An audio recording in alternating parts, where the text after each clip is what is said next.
بسم اللہ الرحمن الرحیم الحمدللہ رب العالمین۔ آج جس موضوع پہ میں گفتگو کروں گا وہ علم بیان ہے۔ بیان عربی زبان کا لفظ ہے اور یہ مذکر استعمال کیا جاتا ہے۔ فرنگ آصفیہ میں اس کے جو معنی دیے ہیں وہ ہیں روشن، واضح، آشکار یا گفتگو کے ہیں۔ اس کی اب تعریف ایک دیکھتے ہیں۔ وہ علم جس میں تشبیہ، مجاز مرسل، استعارہ اور کنایہ کی مدد سے ایک معنی کو کئی طریق سے ادا کر سکیں۔ علم بیان ان قاعدوں اور ضابطوں کا نام ہے جن کے ذریعے سے ایک بات کو معنی کے لحاظ سے مختلف طریقوں سے ادا کیا جا سکے تاکہ کلام میں زور، تاثیر اور حسن پیدا ہو جائے۔ علم بیان کا موضوع لفظ ہے جو دو طرح سے استعمال ہوتا ہے، حقیقی اور مجازی۔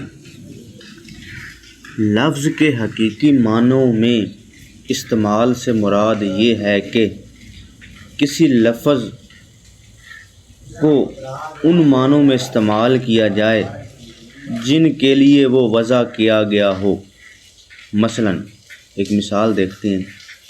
کوئی شخص بہادر ہو تو اسے دلیر یا بہادر کہنا۔ جب کوئی لفظ ان معنوں کے علاوہ کسی اور معنی کے لیے استعمال کیا جائے جن کے لیے وہ وضع کیا گیا ہو تو اسے مجاز کہتے ہیں۔ مثلاً شیر ایک خاص جانور کا نام ہے، لیکن جب کسی انسان کو بہادری کی وجہ سے شیر کہا جائے تو اسے ہم لفظ شیر کا مجازی معنوں میں استعمال کہیں گے۔ علم بیان کا مقصد یہ ہے کہ کلام کے سمجھنے میں غلطی کا امکان کم ہو اور معنی میں خوبصورتی پیدا ہو۔ ایک مثال دیکھیں۔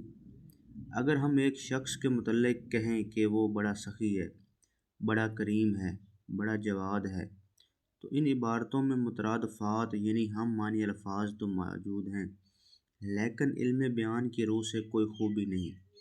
بیان کی روح سے یہ کہیں گے کہ وہ اپنے زمانے کا حاتم ہے، اس کی جود و سخا کی دھوم ہے۔